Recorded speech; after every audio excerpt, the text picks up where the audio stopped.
here is a true story about Roman concrete that has stood for 2,000 years. The English is clear, so just follow along. Listen for one thing: why did some of it grow stronger, not weaker? Here we go. On the coast of Italy, a Roman harbor wall has stood in the sea for 2,000 years. Wave after wave has hit it, day and night, for 20 centuries, and it did not crumble. It did not wash away. In fact, something strange happened. The wall grew stronger. Modern harbor concrete can start to fall apart in the sea in only a few decades. So how did the Romans make concrete that has stood the test of time, out in the salt and the waves? To stand the test of time means to last a very long time and still stay strong. That is our puzzle today. To find the answer, look at what Roman concrete is made of. The recipe is surprisingly simple. Roman builders mixed lime, volcanic ash, and pieces of rock and added water. The volcanic ash is the important part. It came from the ground near volcanoes, and the Romans often called it pozzolana. Pozzolana is simply volcanic ash. With pozzolana in the mix, the concrete could set even under water. When concrete sets, it turns from a soft, wet paste into hard, solid stone. Think how useful that is. To build a harbor, you must build in the water itself, and ordinary lime will not set when it is wet. But a Roman builder could pour this mix into the sea and let it set hard beneath the surface.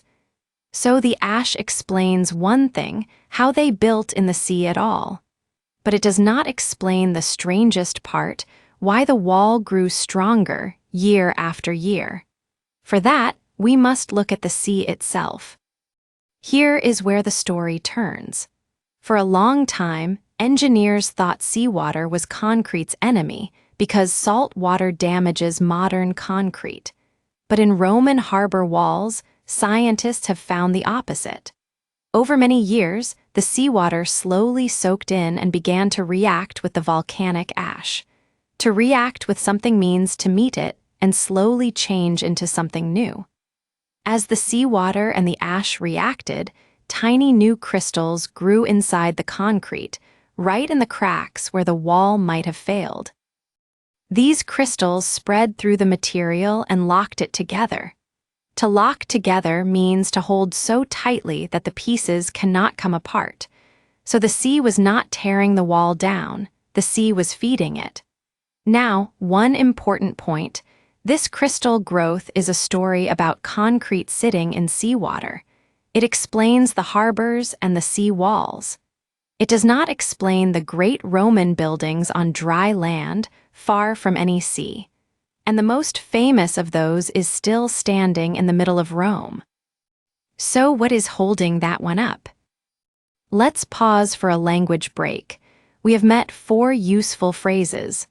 First, to stand the test of time, to last a very long time and still stay strong.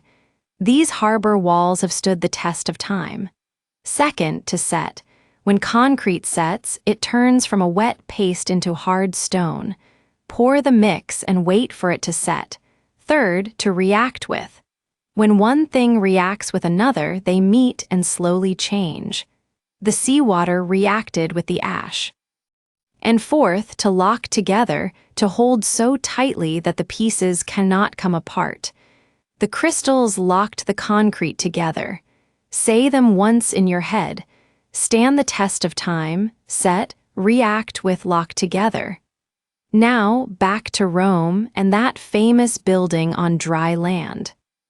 In the middle of Rome stands the Pantheon, finished around the year 126. Its roof is remarkable, a huge dome of concrete, curved like the inside of an egg. Nearly 2,000 years later, it is still the largest unreinforced concrete dome on Earth. Unreinforced means there is no steel inside, no metal bars holding it up. Just concrete, resting on its own shape. So how does it stand, with no steel and no help from the sea? Part of the answer is that same volcanic ash. But the builders added a clever trick. The concrete is not the same all the way up. Down at the bottom, where the weight is greatest, they used heavier, harder stone. Near the top, they used lighter volcanic rock. This way, the dome grows lighter as it rises, and the weight is spread with care. The sea crystals had nothing to do with this dome. It is dry, and it is inland. It stands for a different reason.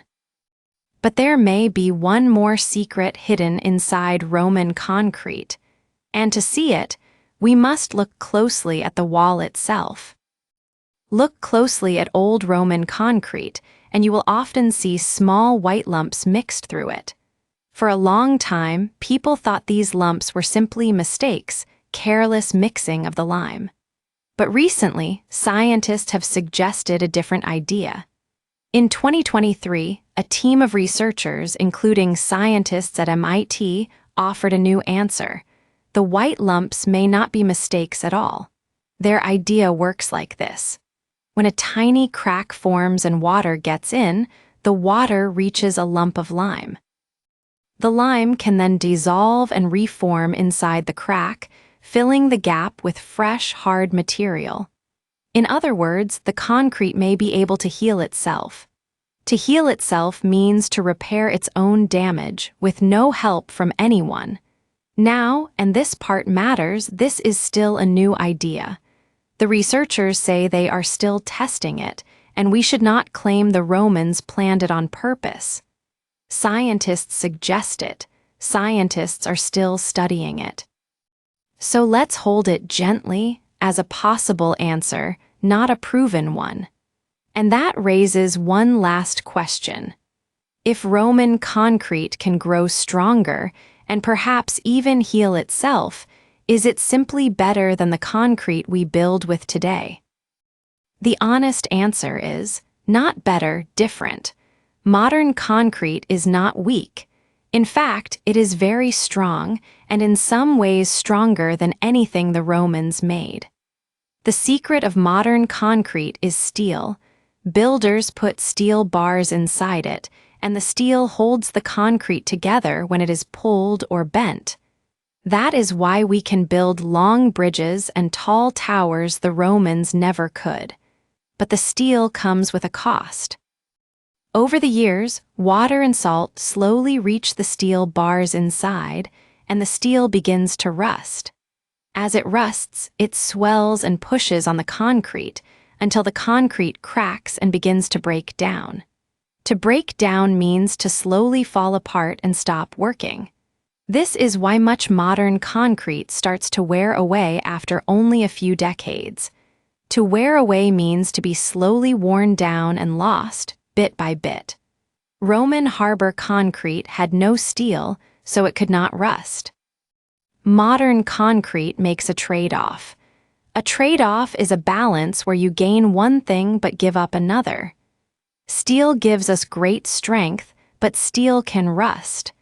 The Romans had a different design, with different strengths and no steel to lose. Time for our second language break, 4 more phrases. First, to heal itself, to repair its own damage with no help from anyone. Roman concrete may, in some cases, heal itself. Second, to break down, to slowly fall apart and stop working.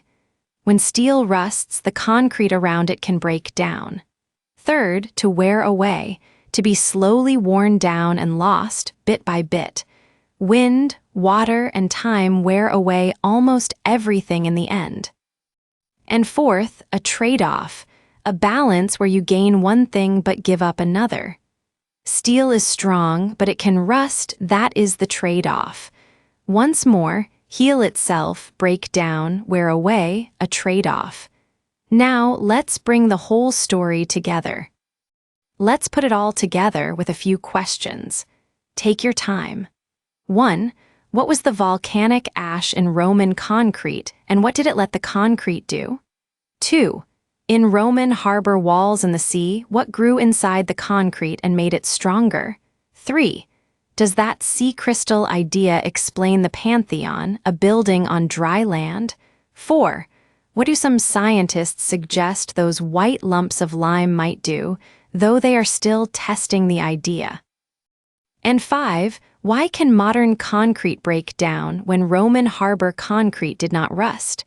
Now remember the shape of it. In the sea, salt water reacted with the ash and grew crystals that locked the walls together.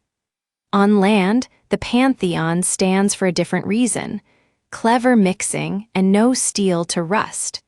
It is not that Roman concrete never fails, many walls have crumbled and gone, but a surprising number have stood the test of time.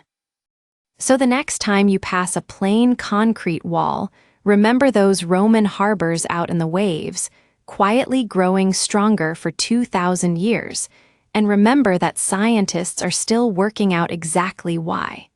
If this helped, try it again with the subtitles off, and notice how much more your ears catch on their own. Another true story is on the way from somewhere else in the world, so hit subscribe and it will find you. Until then, keep listening and keep wondering.